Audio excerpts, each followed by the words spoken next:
Garbiñe, why don't you just get started and tell us how you're feeling heading into the first slam of the year? You obviously had a strong close to 2021. How does that help your preparations?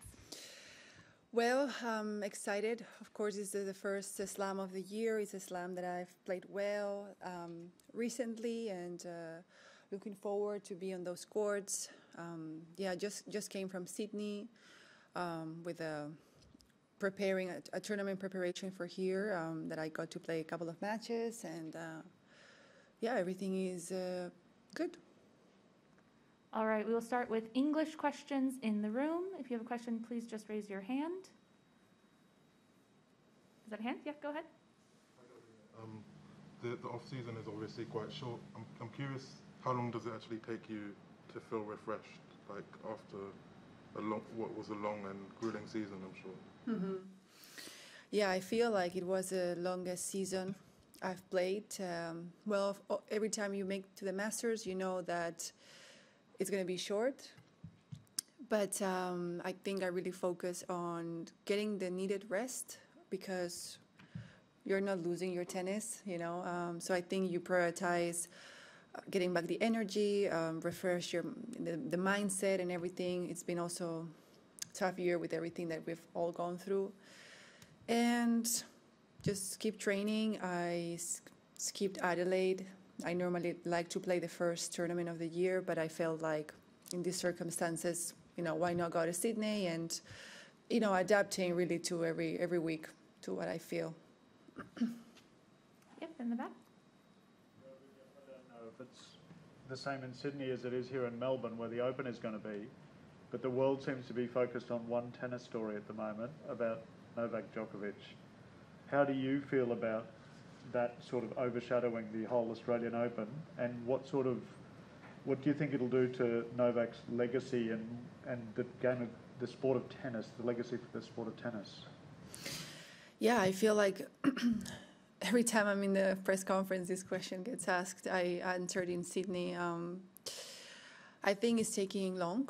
I think we all want to, move on, and for whatever it is, just move on and focus on, the cool aspect of starting a slam. I think that all this could have been avoided, like we've all done by getting vaccinated and doing all the things we had to do to come here in Australia, because everybody knew very clearly the rules, and it was, you just have to follow them, and that's it. I don't think it's that difficult. Do you think it affects the average person's opinion of international tennis players, maybe? Yes, I don't think that this would help the tennis world or the players, because at the end it's a little bit of conflict all the time. So I think again that it's already difficult enough to make the tournaments work and to make the WTA and ATP circuit happen, going country by country to be creating this, all of this news quite a lot. Water? No, I'm good. Yeah, I'm good now. Yes, go ahead. I can sort of detect a bit of frustration in your voice. Is it a bit frustrating that, most of the tennis players, as you say, followed the rules, but it doesn't seem that Novak has, and as a result has put a bit of a shadow on the tournament? No, I'm zero frustrated. I'm just like everybody else watching what's happening. At the end, it's nothing related to me. I'm focusing on my tournament. This is so far from my thoughts, but I think we all want to move on from this and just focus on the good part, that we have crowd again this year, that we are playing, like who's going to win the tournament, all of that. I feel like this is already taking too long. We'll go right here first, and then to Tumani. Just a little bit of out court. Last year, everyone being locked down and then quarantine, the players couldn't leave Melbourne Park at all. So I'm just don't know if you have the time this year, if you're planning to leave a little bit Melbourne Park, you go around Melbourne, if you've been before, or what's your thoughts about the city? No, I haven't. No, not this year. I don't feel. I mean, if you want to be safe and you want to, be secure and put all your chances of not getting COVID and stuff, you have to be careful and not maybe go to crowded places. You can go for walks and stuff, but yeah, extra careful this year that I do right things. I don't know. I'm not really this year thinking about doing a lot of sightseeing with all the cases here that it's happening. Tumani? As a tennis player, you're obviously an employer in a way. Like, you hire people, you can fire people, you can pay salaries. I'm curious, like, how you found that, like, over your career, and what, like, the challenges are of that. Because obviously in other sports, they don't really do, you know, like in team sports, athletes don't have to deal with that. Well, the challenge, I think the challenge is also being an individual sport. It's very tough, and especially when you're starting, because of course you have to find resources to maintain your team and to be your own little company. I felt the hardest was to hire people to tell you what to do, you know, and for that, you know, to be humble and to say, okay, if I, you know, look for the best team, the best coach, I have to, you know, listen to what they say. Even if I am the owner of this boat, I hire a captain, you know, that is going to guide it. So, yeah, when you're young, you're a little bit like, you know, all of these things, but then you just know how it works and the whys and all of that. And yeah, I think that's a little challenge.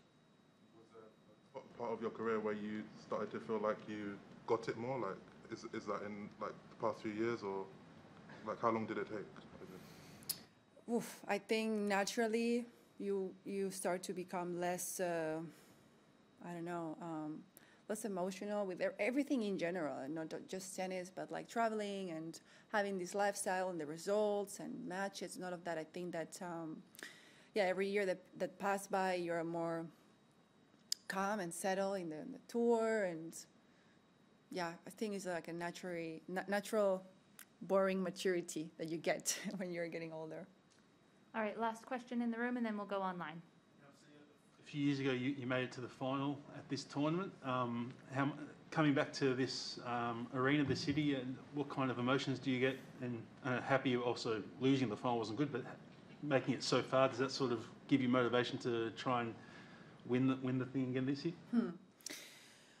Yeah, I feel a lot of emotions when I step into the Rod Laver court, because I was very close of, you know, having this Grand Slam in my bucket list, if that makes sense. And I guess I'll have to try as many times as, you know, as I can. But I'm excited. It gives me the certainty that I can do it, you know. And also the year that I reached the final was a very tough physical year for me, because I got so sick. It was, yeah, a whole story, but I made it, so, you know. So, yeah, why not do it again? You know, it's of course complicated. You have to put so many things together. You know how it is. It's very hard, but I've done it, and I still, you know, believe as more than ever that I can do it again. All right, we'll go to online questions. Thank you. Our first online question from the National, Reem. Hi, Garbiñe. Hi. Garbiñe, I'm wondering if you've heard that there's going to be a tennis version of Drive to Survive, the Netflix series. The announcement was made today. And have you ever watched Drive to Survive, and do you think it would be a good idea for tennis, and would you take part in it? Yes, I've watched Drive to Survive. I think it's a great idea. I feel like tennis needs that as well, you know, for the fans to see the inside. I think it's a great exposure. Yes, I'm in talks with them to see how it can happen, how it works. I feel like tennis also being an individual sport is not as simple also to find everyone, you know, a little bit. So, yeah, I can't wait to see how this develops, to see how they're doing, you know, to see how that affects in our lives, you know, in the players' area. And yeah, I'm just very curious to see how they're going to do in tennis. I think it's a great idea. Next question, Courtney Newen from WTA. I have a follow-up, please, on this. With the Formula One version, there's a lot of controversy every episode, and that's kind of what makes it dramatic. Yeah. And I'm curious, are you worried how that can pan out in tennis, especially that it's not a team like with F1, that it's in individuals and stuff? Thank you. Well, yes, I feel like, of course, when you make a docu-series like this or TV show, I mean, the people want to see the drama. and they want to see the moments where you have a tear and the moments where, you know, it's frustrating.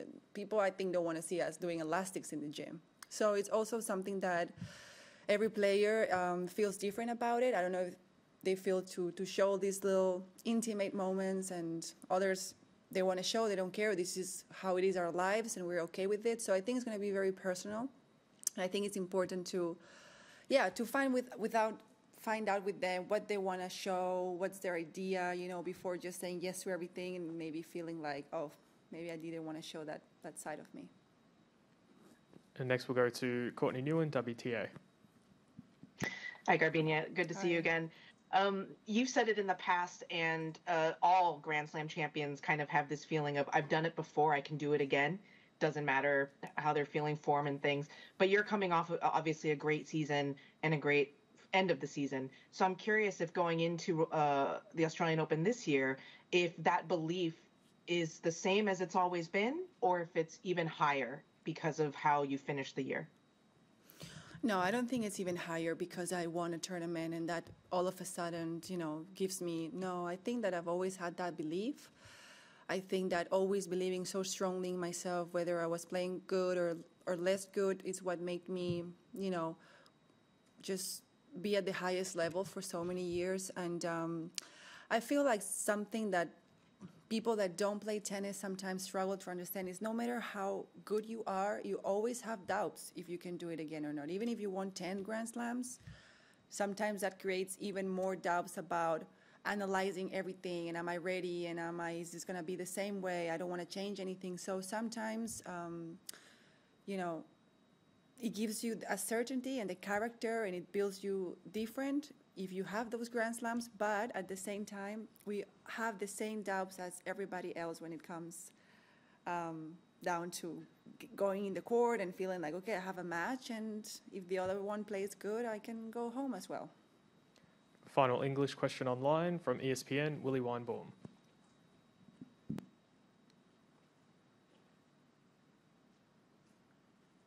Hi, Garbiñe. With the Beijing Olympics coming up and so much attention the last few months about Peng Shuai, I was wondering what your thoughts are about her today and what information has been disseminated by the WTA or any other source over the last few weeks. I feel like this is something that I think WTA has done great. I think they've showed a lot of courage and character by supporting this and taking these strong decisions. I think it's great. I think it's something that we should all like, man, that was like a bold move. But are we going to know something about this? I don't know. I think it's a complicated country to deal with. Also the way they communicate and culturally. So yes, it's a little bit not moving forward, I feel. It's just there since months and months, and I don't know. I don't know what to say about this, really. We've talked about it. It seemed like for a moment, like, okay, we're going to find out what's happening, and I think it's going to be very difficult to find a real truth, and for her to be able to free talk, and I don't know what's happening. What's the issue there?